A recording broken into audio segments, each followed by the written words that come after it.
Hello, and welcome to episode 10 of the Paranormal Paradigm podcast with Kieran and Ben. So it seems we've got things back on track now. We're going to be talking a little bit more about spiritualist, ghosty, paranormal stuff today. Yeah, so the guest we've got coming on today is a lady named Carole Obley. She is a professional spiritual medium and has communicated with souls who have crossed into the spirit world through thousands of private and group sessions. It should be fairly interesting, this one. I think so, yeah. I mean, I haven't read it because I haven't had time, to be honest, with a kid and everything. But she has had a best-selling book, I'm Still With You, True Stories of Healing Grief Through Spirit Communication. And by all accounts, it's a fantastic book. And I'm looking forward to talking to her, really. Yeah, it should be really interesting. And like you say, back on track with like more of a spirit-based thing compared to the last few episodes. But yeah, I mean, we've deviated a bit with Bigfoot and sex in the fifth dimension and stuff like that. But, you know, it is all paranormal. It's anything that isn't normal, anything that's out of the ordinary. People often make that mistake that paranormal is only about ghosts, but it isn't. And it's certainly my opinion that it's all connected anyway. So, yeah, I mean, mediumship then. Psychic mediums. What's your opinion on them? I've only ever seen this sort of thing on TV. Yeah. So it's kind of difficult to tell with that. Obviously, it's recorded. You don't know what editing goes into it and all that sort of thing. Yep. I've seen a couple of programs where people have debunked what mediums have said. Yeah. And like a Darren Brown type program. Yeah, sort of thing, where they've gone and they've said, you know, they're looking at signals, they're looking for this and looking for that, and they can read people and know what they're going to say. So for me, it's the sort of thing where I'm not sure if I believe it or not, but I'd have to have someone come to me and tell me something that only I would know for me to think, oh, actually, that's a bit weird. Yeah, I mean, I know a few people that are mediums, and we've had a couple join us on our investigation. Yes, yeah. And they have come out with interesting things, but the one thing that always stuck with me where mediums are concerned was my mum and my aunt went to see one, and they'd never seen this woman before, didn't know who she was, and when they turned up, they were told, bring a piece of jewellery with you. So before they arrived, they swapped necklaces, and when my mum went in with my auntie's necklace and handed it to the woman said, stop being silly, go and swap it back. And you have to think, how would she know that? Yeah. So I do think there are some interesting stories from mediums. I wouldn't say that there aren't people who do this. I just think that a lot of people are doing it just to make money out of it. And are doing it in a fake way. I mean, you mentioned Darren Brown earlier. I've seen a couple of his shows live, and he always claims that he's not a medium, he's not psychic, nothing like that. It's all about reading people, and it still blows me away. Yeah, I mean, it's just as impressive. Yeah. Just from reading the reactions of people and little tiny microscopic movements in like the face and muscles and that sort of thing. And he can narrow something down to the point where someone will go, oh yeah, that was this, this and this. And he said all that.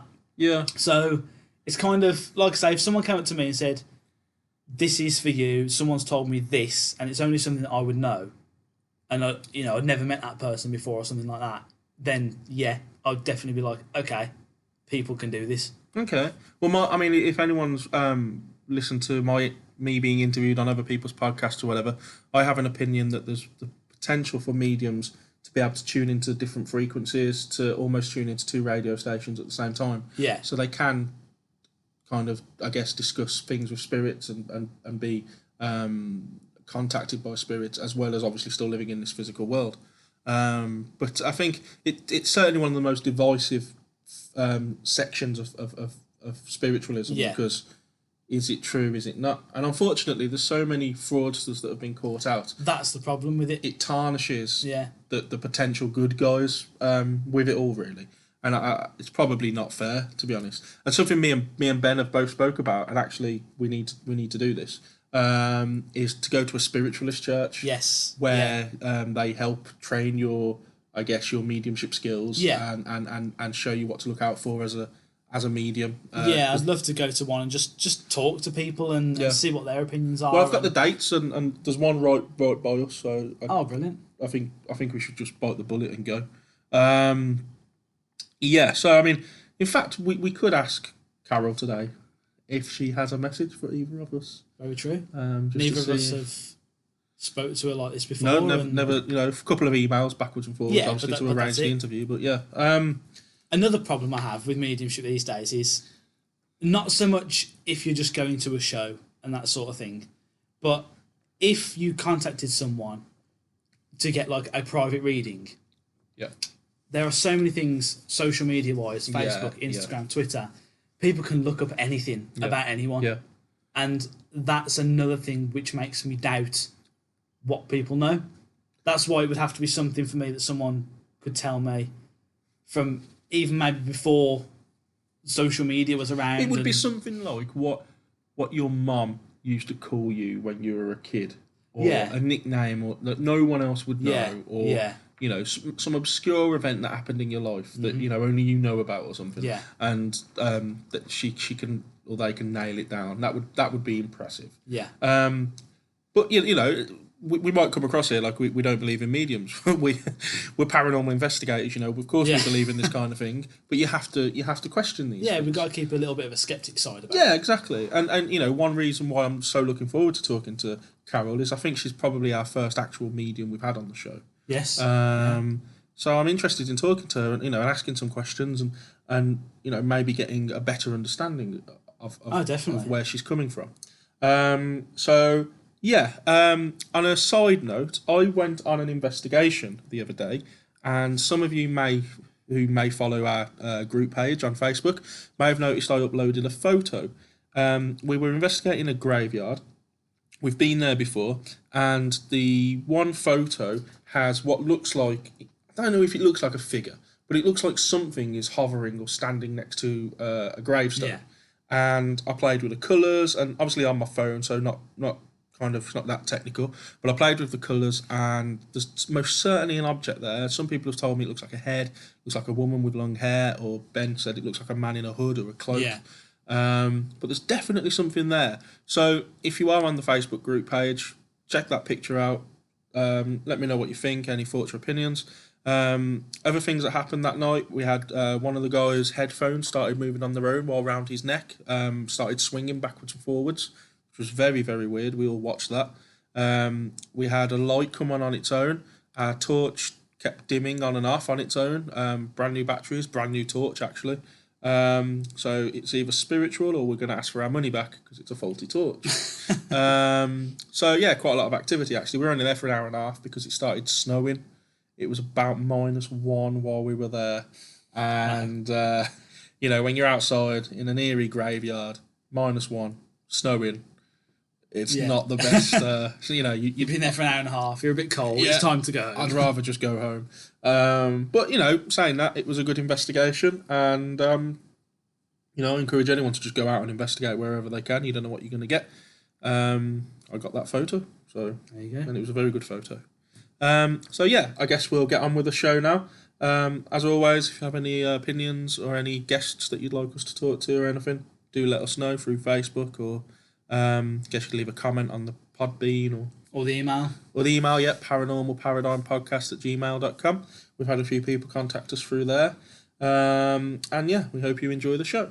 And we're here with Carole. How are you doing, Carole? I'm doing great. Thanks so much for having me. Thank you very much for coming on. Really looking forward to this show. You're the first medium that we've actually had on the show. We've had people who come on who have that ability, but they don't really identify as a medium. And you're the first, I guess, out and out medium that Yeah. we've had on the show. Oh, well, that's quite an honor. Thank you. Well, we're definitely looking forward to it. So really, I mean, we'll start where all interviews start. Would you like to tell us how you got into it? Was it something you found out, an ability you had as a child? Did you find out as you were an adult? How did it come about?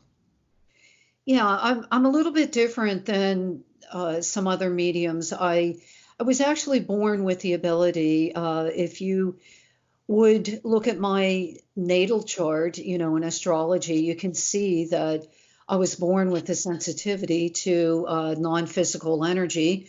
However, I didn't develop until I was in my late 30s. So And that came about because of a catastrophe I had in my life, kind of a tragedy. I had a fire that burned me out of the business I was doing. And so I was kind of left directionless at that point, not really knowing which turn my life was going to take. And so it took about a year. And long story short, I took a bunch of training and things began to open rather rapidly for me in my healing abilities first with hands-on healing, Reiki and so forth, and then speaking mediumship. So it's been a fast development, but I know that I've done this in previous incarnations, and so it's just kind of remembering what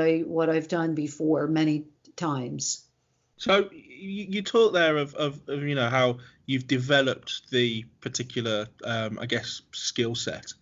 Something me and Ben have spoke about, and we've mentioned it in the introduction, is the we want to go to a spiritualist church, and spiritualist churches help you develop your mediumship skills and help you realize the skills that you have. Is it possible for anyone to develop these skills, or do you have to be born with it? Well, I teach intuition development, and I've done that for years. I have 3 levels of that I teach, and absolutely each person has these things called the inner senses, and that's clairvoyance, clairsentience, which is feeling or sensing, and then clairaudience, which means listening. So everybody has that. I liken it to, everybody can play chopsticks on the piano, but they're probably not going to, there's just a select few that will go on to be a concert pianist. Yeah. So I don't think that everyone is called to this pathway to do professional readings, and it's really a lifetime of service. It takes many years to hone the skill, to refine it, and to really develop it to the point where you're acting as a true conduit for those on the other side, as well as universal mind. So to answer the question, I don't think everybody is meant to be a medium, but certainly everybody has the ability to tune into energy, and especially through the bond of love, which is eternal. I'm always reminding people of that they can communicate with their own loved ones, including pets, in spirit through the bond of love. Okay, that's interesting. So how do you sense spirits that are connected to people? Well, I sense spirit usually in generations. And I usually give a brief explanation before I do group readings. I do an awful lot of platform or gallery style readings. I've done that for years, meaning within groups. I also do an enormous amount of private readings through the telephone and through Skype, especially for other countries. So I do see spirit in generations. Contemporary would be somebody who's a brother or sister, a cousin or a friend. One back means one generation back, a parent, an aunt or an uncle, a godparent, a step-parent, in-laws. 2 back, of course, would be grandparents and their siblings. And there have been many readings I've done in which great-grandparents and other ancestors come through. I also sense spirit through their personality, which they impress upon me through thought. I also am told what they passed from, their physical illnesses, emotional state. Also, memories are very common. Those come through a lot, memories from their life. And I especially am very mindful of evidence, meaning names. There are many, many names in the readings that I do. Also, things that there would be no way that I would know, validating information, such as recent events of the sitter. Okay, so when these spirits come to you, so let's say if I asked you for a reading now, how would one of my relatives know to come to you?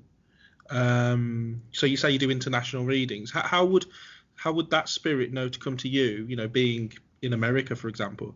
Yeah, How well, would that? because I'm reading energy, it has nothing to do with physical uh, geography or location. And I usually have people prepare before readings. It's very important because it's a triangle. If you think of the image of a triangle, there's at one apex, there's the spirit world, at another is me, and then the third would be the sitter. And all of those have to be in sync. It's a line of communication. So typically, what I do is I ask people to please have a few questions written, which seldom are voiced. Those are usually answered by spirit without the person saying anything. And then also, it's very important to open the door to the soul, to one's own soul through a brief mindful meditation, stillness, and or prayer. So that is how those in spirit, it's like a signal to them, as well as the appointment itself is making an appointment with particular loved ones in spirit. Okay, so do you get to see spirits and how and where they are? So when they come to you, do you get a glimpse of the plane that they're existing on now, or where it is that we might go once we pass over? Yes, that's a excellent question. I've been blessed to have that happen, and there are many things that I've seen. One of them is that sometimes I will see people engaged in activities or hobbies or pursuits that they did when they were here. For example, someone that perhaps was a teacher in life. Sometimes I will see them during the course of the reading engaging in teaching on the other side. They're continuing their mission, so to speak. They're continuing their blueprint. In my books, I've written about these things called blueprints, and those are more or less a design for living that the soul has made before taking physical form. So sometimes those blueprints are continued in the spirit world. Another example would be someone who perhaps loved to fish when they were here as a hobby. Sometimes I will see them in spirit, by a quiet stream fishing. Wow. Basically, everything that exists here on the physical plane exists. There's a counterpart to that in the spirit world. The difference is the vibration. It's much faster in the non-physical world. So, therefore, sometimes when I'm receiving communication from those in spirit, I will have to ask them to slow down because they're vibrating at a much higher pace than I am, and it goes through my mind, just kind of like an insect flying by sometimes. So it takes a lot of training, and I do make mistakes. I mean, I'm the first person to say that I can misinterpret things, and I'm human, so I can do that. But I am so solid in what I'm hearing and feeling that rarely do I ever change a message. And I tell people just to make a note about that because it may be something that they're unaware of or they're not remembering, or that is prophecy, that hasn't occurred yet. Yeah. Okay. No, it's interesting. I was wondering, has there been anything unusual in the readings that you've given or scary to someone or anything like that? Absolutely. This is a very recent example, and it just blew my mind when it happened. And this happened Saturday night, just 3 days ago. I was doing a small group, about 13 people, and there was a lady there who she had lost a son. He was murdered by one of his friends, and he came through and gave a lot of evidence in the reading. And near the end of the reading, I said, he wants me to ask you about the necklace, and he wants to reference the necklace. And she gasped and she said, "Oh my gosh, it's the necklace I have on. It's a something that was between the two of them." And she said, "It's a remembrance from my son." And she says, sometimes he unclasps that and it falls off of me. So I went on, and there was a couple of other people there, and within the next 5 or 10 minutes, and I gave readings to them that were beside her. And then all of a sudden, I was sitting there relatively motionless, and the necklace that I had on with a pendant on it, it fell off and fell into my lap, and everybody started laughing. And I said, "Well, I guess your son's making his presence known here, because that has never happened before." So it was quite unusual. And there have been many peculiar things that have happened during readings. That's the latest. So do you get many? You talk there basically of a physical activity, really, where the necklace has been undone and fallen off the neck. Do you get that quite often? Because I've been to a couple of these, I guess you'd call them medium nights, where there's 10 or so of us and the medium communicates with whoever he wants to. But I've never seen anything physical in such a way as you've just described. Is that quite common? I have not personally, and I do a lot of reading and study. I'm still studying mediumship. I've been working now 25 years professionally. I've done over 10,000 group and private readings.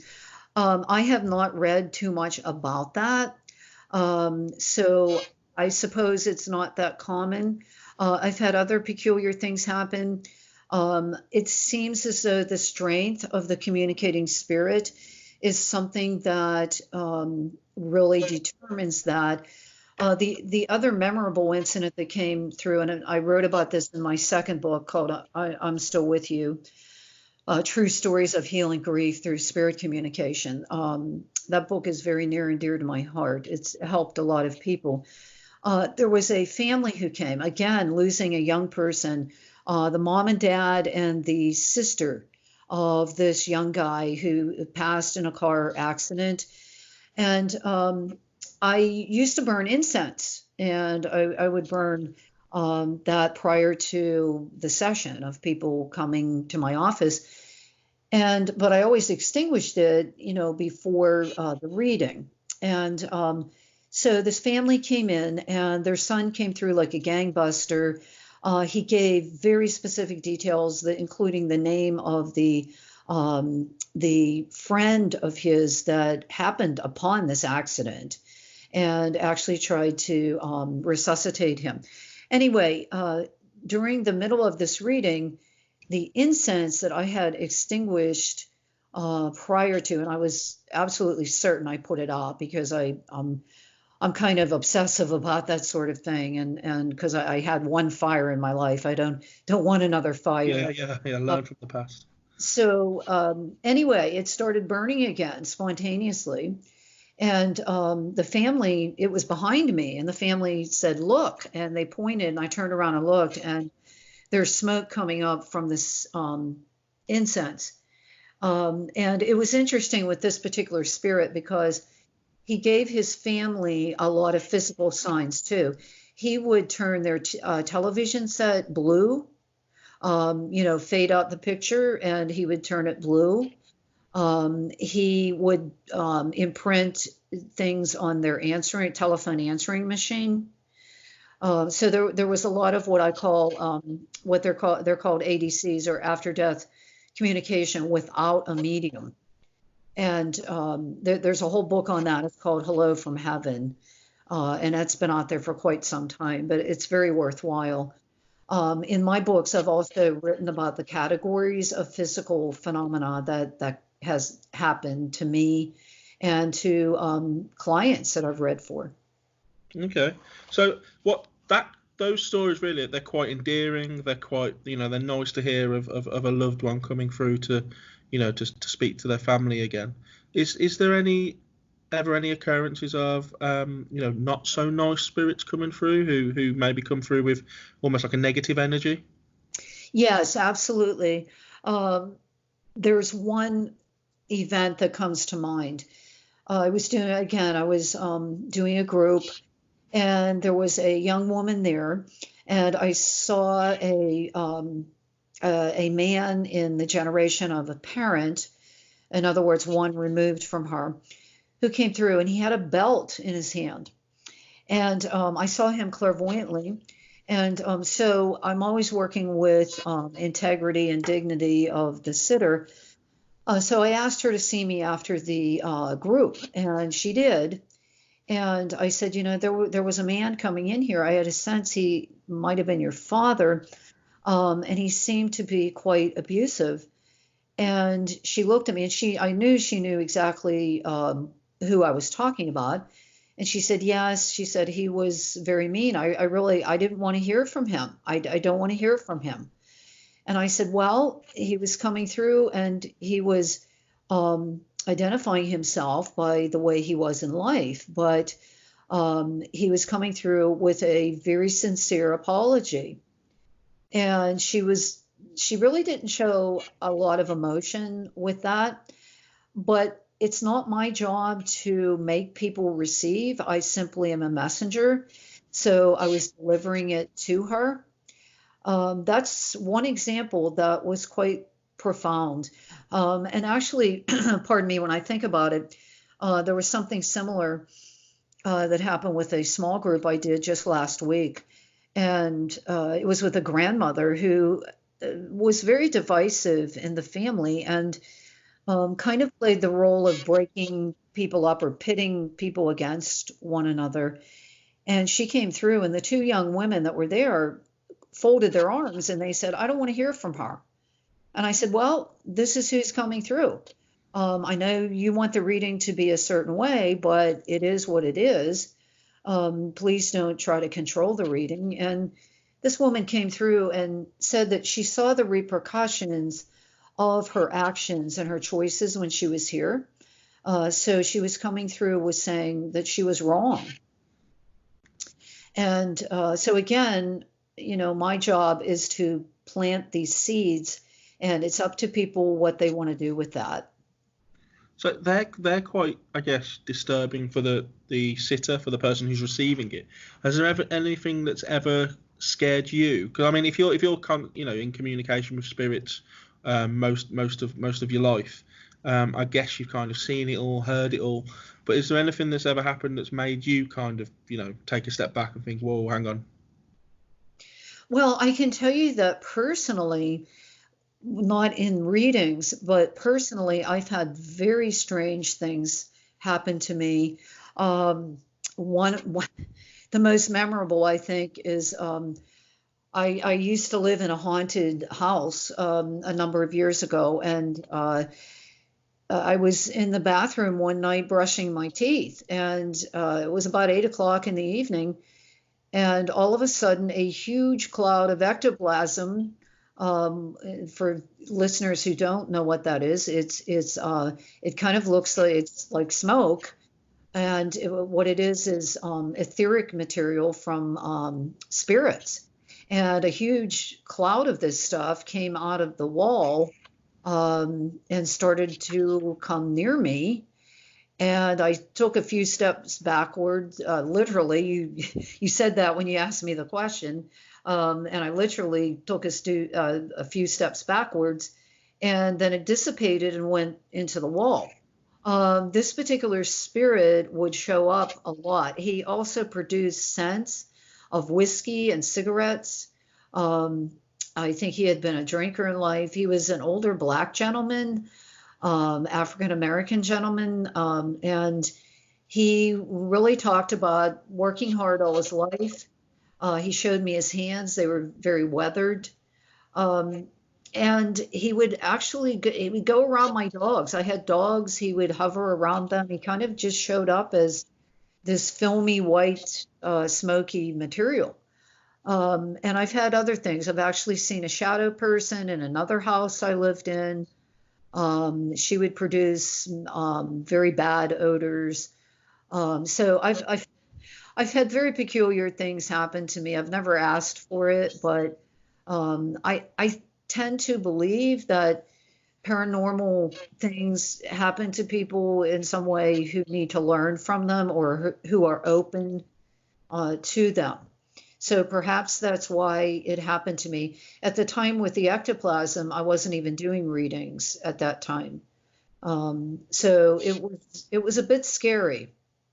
So if you're having it happen, in your own home, and I imagine whilst it's mainly a blessing, it could also be a curse. Is there anything that you do to turn off? Because I can't imagine it would be nice trying to get to sleep at night and you're surrounded by spirits, trying to watch your favourite TV programme and you're being bombarded with messages. Do you switch off at any point and just, shut down from it all?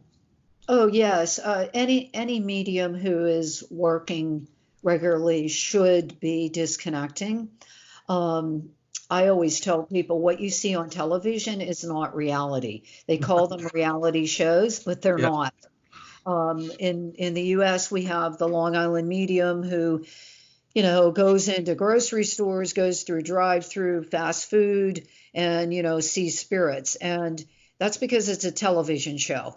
I can tell you that that doesn't normally happen, and it shouldn't be happening because you really, you have to be balanced, and you're here in a physical body.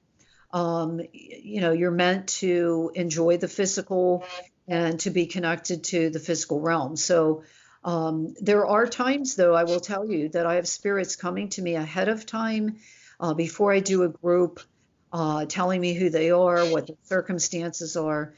Just the other night, I had a spirit, even though I detached, I had a spirit bothering me all night with, it's a very strange story, but I won't go into it. But he was the father of a woman who was at my group. And I had no idea what he was trying to say. He kept showing me corn. I emailed this person and she said my father was a farmer. So he was offering me this corn. I was seeing this all clairvoyantly in my sleep. So yes, I do have things like that happen. And I don't like when it happens, but I think it goes along with the territory, I would believe. But I try to shut it off as much as I can. Okay. It's interesting. I just wondered, what is like one of the most common messages that spirits want to convey to their loved ones? You said what was one of the most common? Yeah, like when you get in contact with spirits, what's something that they always seem to want to get across?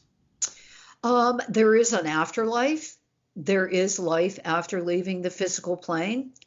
I have a new book coming out next year. It's called Wisdom from the Spirit World, and I write 10 lessons that the deceased want to pass on to the living. That's number one. There is an afterlife. That's very, very common, and that is typically validated through them giving evidence of things that I absolutely would have no knowledge of, which says I'm around. I know what's going on in your life. I would also say that our wounds don't diminish who we are. So that's another thing that they communicate, that we're meant to experience learning here on the physical plane.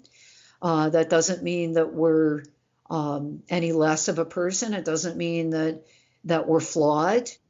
I can tell you that they also pass along their own life wisdom, lessons that they've learned, such as addiction or abusive relationships, not spending enough time with the family. There are many, many. Also, that love is eternal. It's not destroyed by death. So these are all common messages in a lot of the readings that I've done. So I guess from the most common to the most unique, I imagine you've been given some, I guess, strange or silly messages. Messages that only come along once every so often. What would you say is the strangest or the most bizarre message you've ever been given? Oh my gosh. Oh boy. Put Well, you on the spot. there's a bunch of them in my books. Of course, I don't have my books in front of me. I would have to say things that are very unique and specific to that particular person. One comes to mind. Again, I think I referenced this in my second book, I'm Still With You.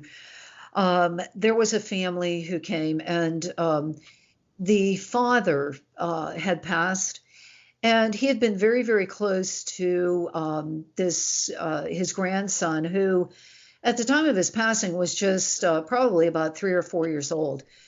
Well, he came through and he gave a specific reference to a toy that this kid played with all the time. And it was a very unique toy. I can't recall what type of toy it was.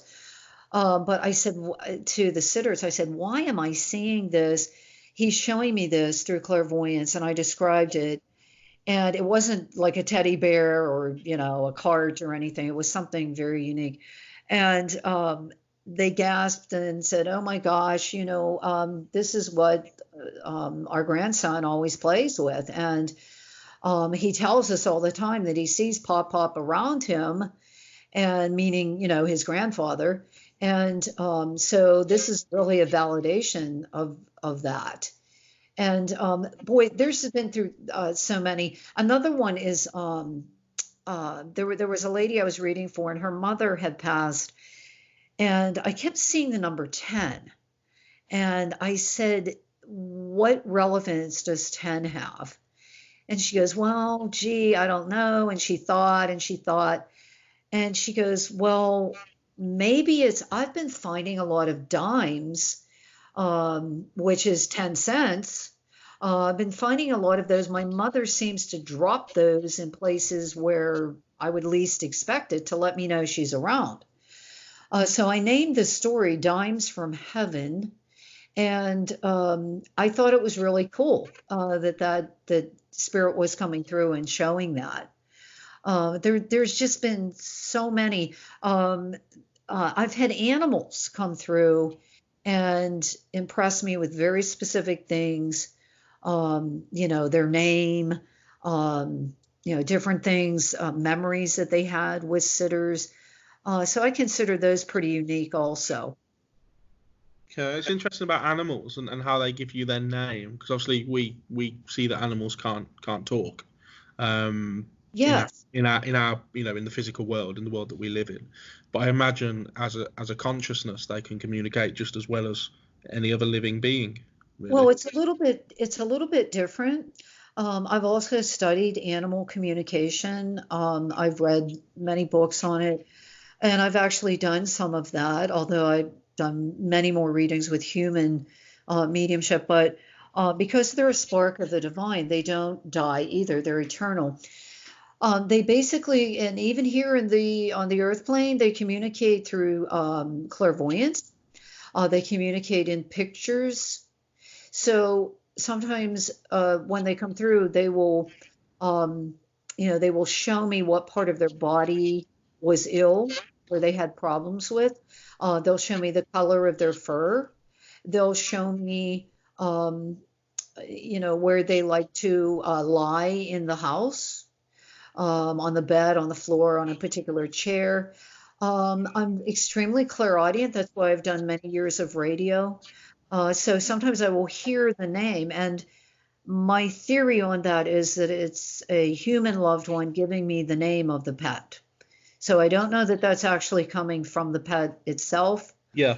It may be coming from a human loved one that is taking care of that pet in the spirit world. Okay.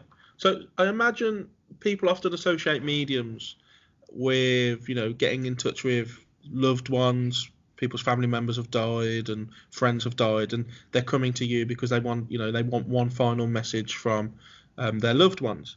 But do you get any other kind of people come? Because often it's associated with grief, I guess. It's associated with someone who's mourning, who can't get over the loss of their loved one. Do you ever have anyone come who isn't really going down that route? They're looking for something else? Yes, I do a lot of life guidance sorts of readings, meaning, issues, life issues, because I am psychic as well as mediumistic. And the difference with that is mediumship is actually speaking to deceased souls in the spirit world.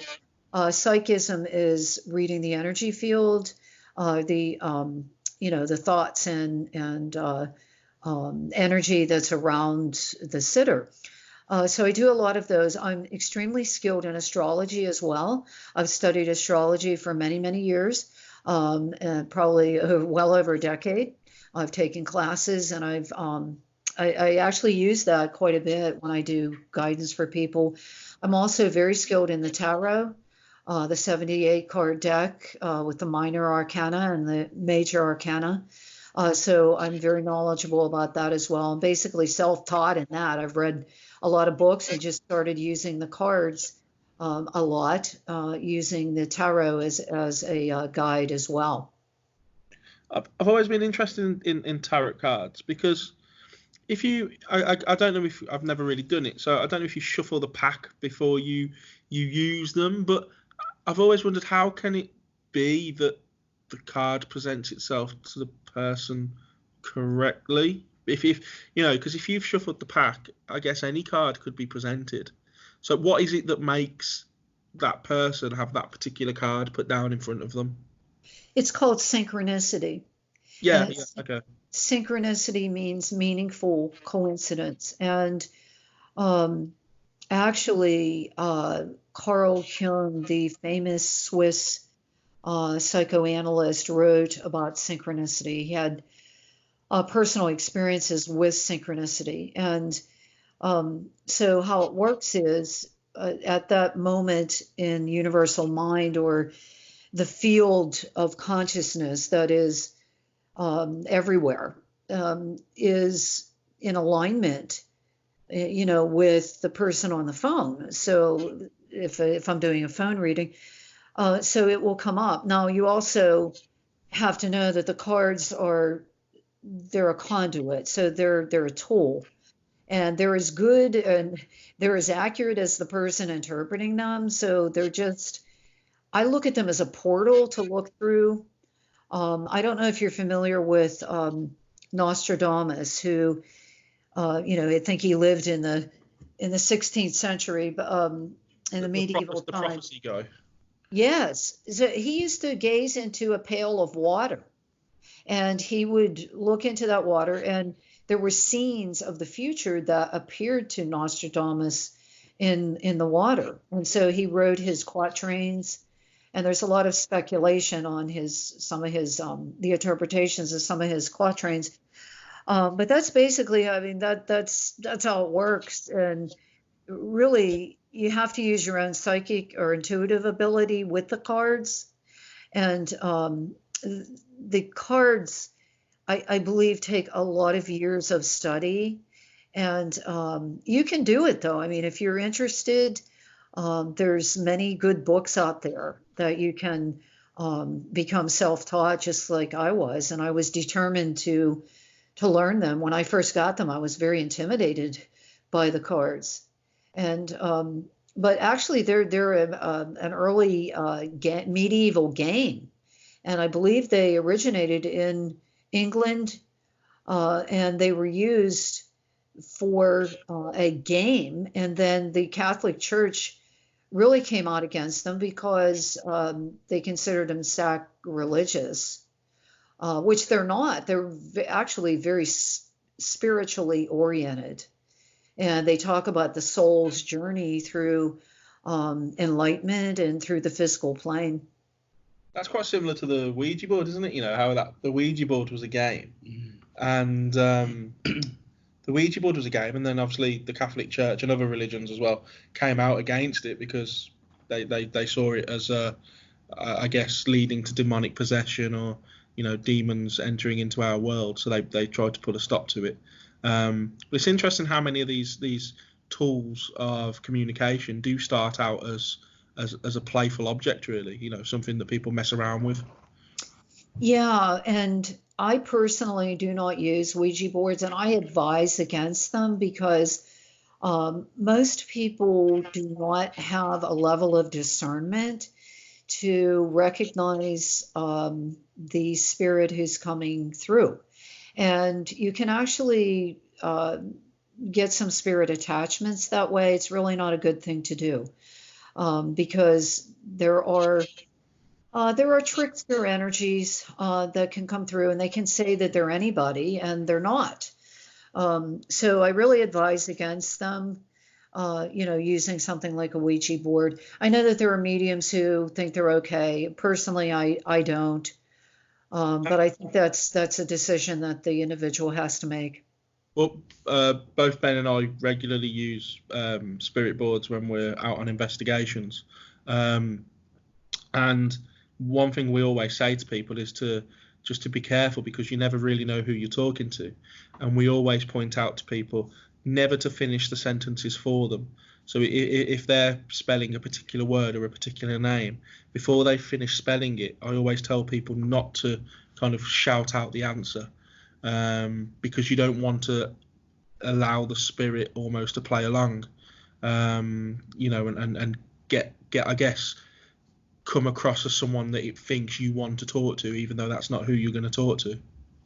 That's correct. That you're very wise to do that, because I actually, in the early days, I did some readings for people who had spirits in their homes and they couldn't get rid of them. They were very troublesome. And my intuition was telling me that they had fooled around with Ouija boards. And so I asked them, and they said, yeah, we did that.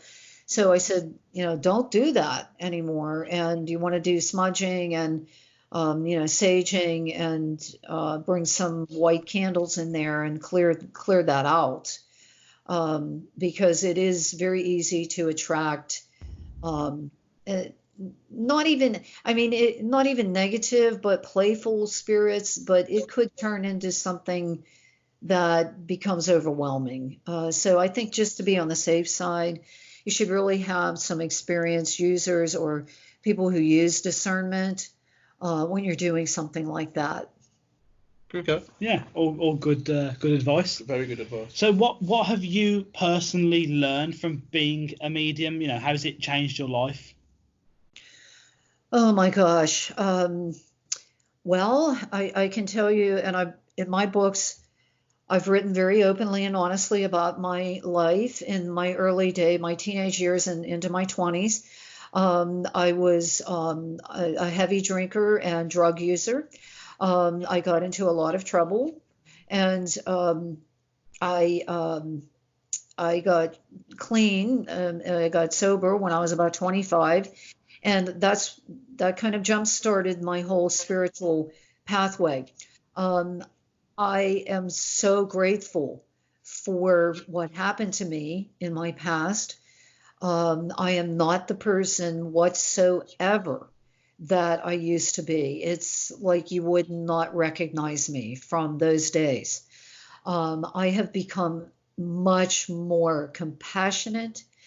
I have become extremely, much more tuned into service, how I can help people, how I can personally eliminate, in my small way, suffering in the world.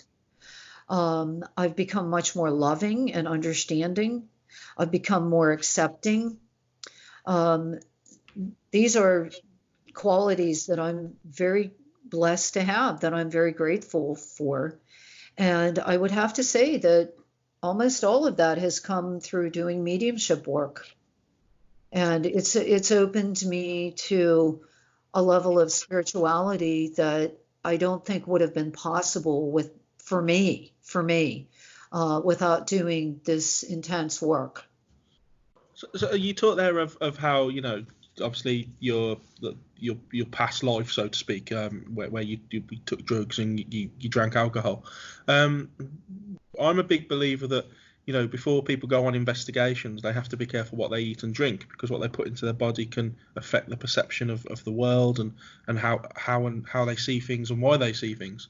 So is it possible that things that we're eating and drinking on a daily basis is limiting everybody's spiritual abilities, their abilities to be able to communicate with spirits? Are we almost dumbing ourselves down in that respect? Well, there's two things I would say about that. The first is I had an experience many years ago where I came to somebody's home. I was doing a group of people with mediumship, and there was a few men there, and they were drinking. They were drinking beer, and the results were bad. Alcohol really disrupts the astral body. The astral body is the emotional body, and it can really interfere with spirit communication. So I always ask people when I'm coming to their home, please don't drink before the group. I don't care if you do that after, if you want to drink wine or whatever, but please don't drink before or during. So that's number one. Number two, I became practically vegan, vegetarian about 3.5 years ago. And really, I did that for ethics. I watched a few videos of what goes on and what is routine on factory farms, industrial farming. And I made a decision right then and there that I don't want to be part of causing that sort of suffering in the world to other living beings. So I eat no flesh, and I very, very seldom eat any dairy. I'm pretty meticulous about that. So I really believe that a lot of animal products lower the vibration. That's the question you asked me. So yes, I believe that. Health-wise, that's secondary to me. I have to be careful with that too, because I have a chronic autoimmune condition, and animal products will create more inflammation for me in my body. So, but absolutely, those things I believe can affect us. Yes. Okay, so do you? Obviously, I know of a few people who claim to have nowhere near as skillful as yourself. But they have instinct or a gut feeling, or something will happen, and they put it down to, like I say, just a gut feeling. But sometimes it occurs to me that actually that might be something, might be something spiritual going on there, but they're just not seeing it that way.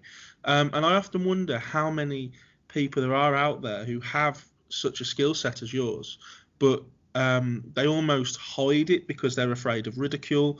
Unfortunately, we live in a world where, this isn't kind of a widespread belief. It's not a widespread acceptance. People are still ridiculed. Myself and Ben are sometimes ridiculed for the fact that we go out hunting ghosts.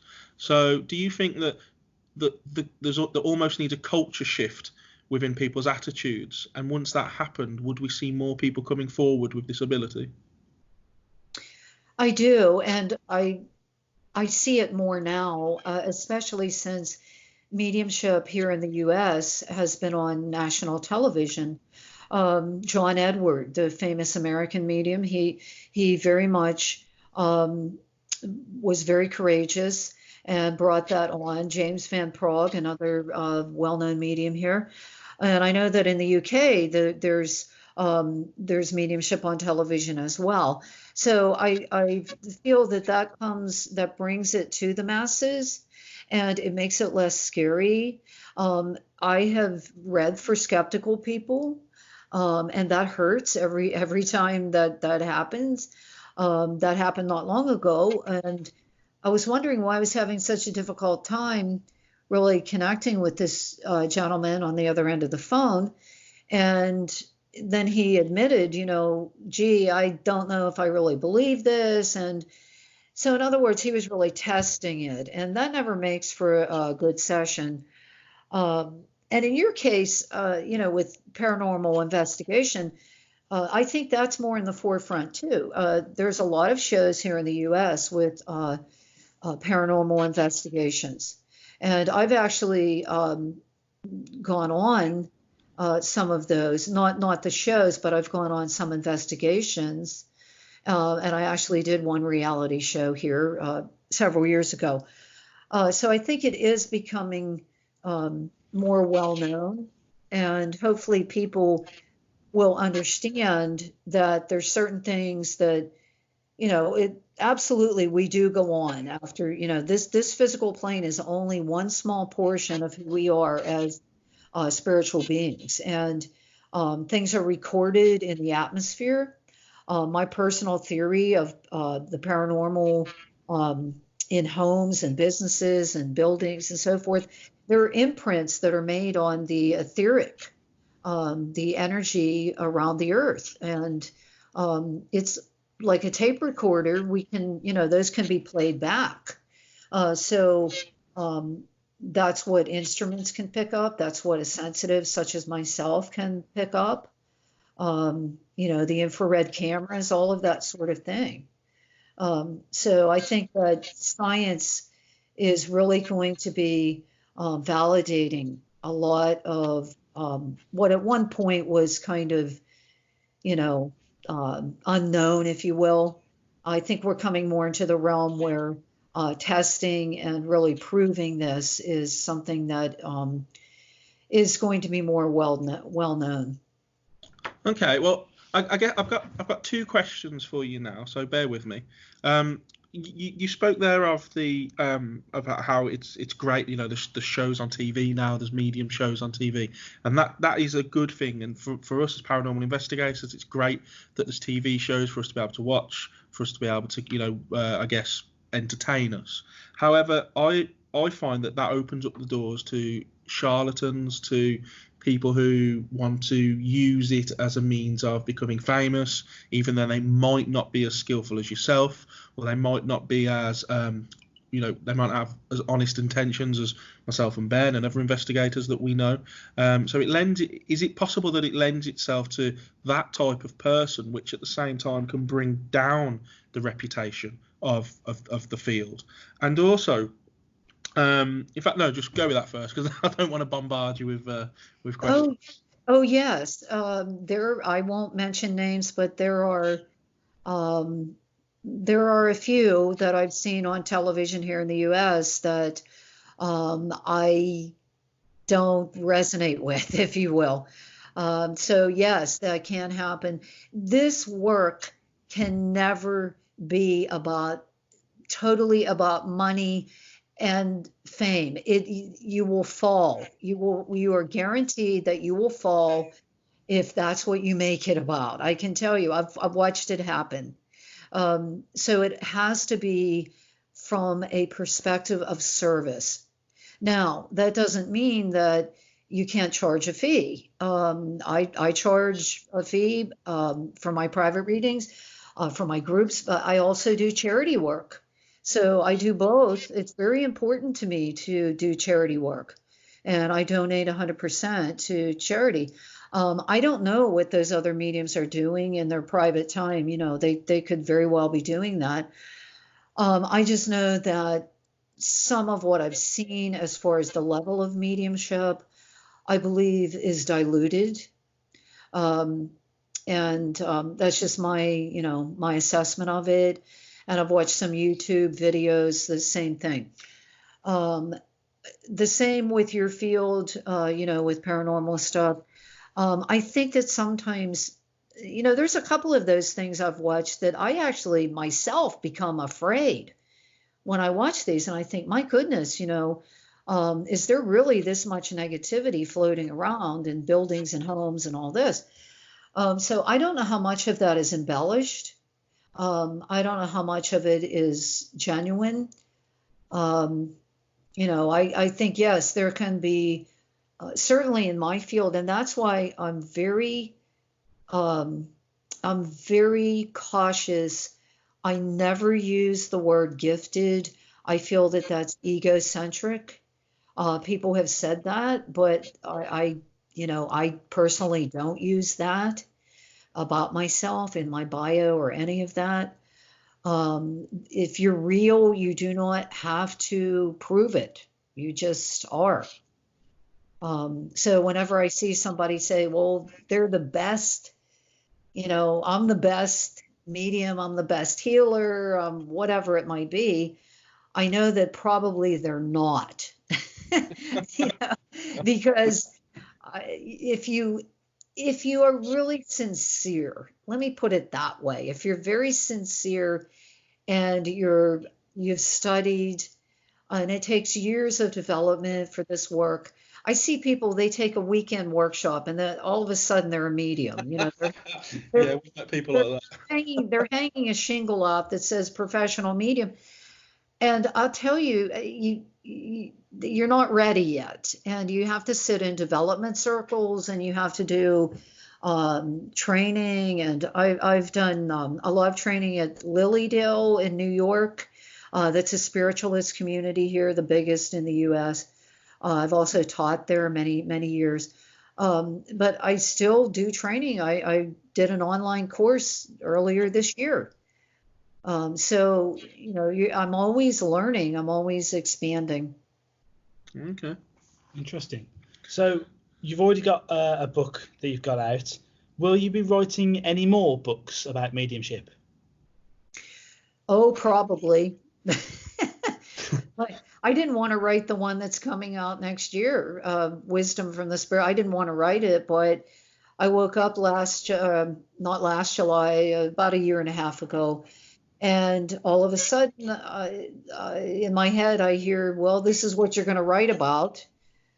And it's about the lessons that those in spirit have brought through for loved ones here. And this is a teaching book again. So a lot of my books are teaching books. And so, yeah, but I already have an idea for book number 5. So, Okay. Yeah. And also going to be doing teaching with some webinars. They're going to be very affordably priced. Very, very affordably priced. I want people to be able to do them. So those are coming up. And your listeners can find out about those. I have a free e-newsletter. It's on my website, soulvisions.net. And they can go right there on the front page, sign up. It's completely confidential. It's free. They'll be in my database, and I'll be sending out when I'm going to be teaching. Okay, so you briefly mentioned the website there, but is there anywhere else that our listeners can contact you? Should they want a reading from you, or if they want to find a bit more information out about you, how can they get in touch? Yes, thank you. Facebook, and that's facebook.com, and then the backslash Soul Medium, all one word, SOULMEDIUM, facebook.com/Soul Medium. That's my professional page. It's also under Carole J. Obley, author. So I do a lot of posting on my professional page as well. Okay, and your books are all available through Amazon and Yes, both the UK Amazon and the US Amazon. And I welcome reviews on there as well. I think I'm Still With You has about 80 reviews. So I'm very blessed. And I've actually done readings for many, many, many different countries. I've even worked with interpreters, people who don't speak English. Wow. Okay. That was interesting. I imagine. Yeah. Sometimes you have trouble enough talking to people who can speak English. Yeah, and the interesting thing, people go, well, my relatives didn't speak English. Can you still do the reading? And so a lot of times it'll come through pictures or through feelings. And then I put those into words. I interpret them as best I can. Yeah, I can see how that would work. Well, we'll be sure to put links to your Facebook page and to your books all within the description of the podcast. And I guess that just leaves us to say thank you very much for joining us today, Carole. Oh, thank you so much for having me. It's been a pleasure. And just before we go, have you got any tips or anything you'd like to pass on to our listeners? Should they want to try and develop their own mediumship? Yeah, meditation and stillness is the number one way to open your own inner senses and also to forge a relationship with your spirit guides. Spirit guides are those souls who have agreed to help us on our journey here. You can also communicate with them. And I created a 3 CD set. I'm not trying to sell my products, but for those people who want a at-home study course, 3 CD set is called Igniting Your Spiritual Intuition, and that's on my website, soulvisions.net.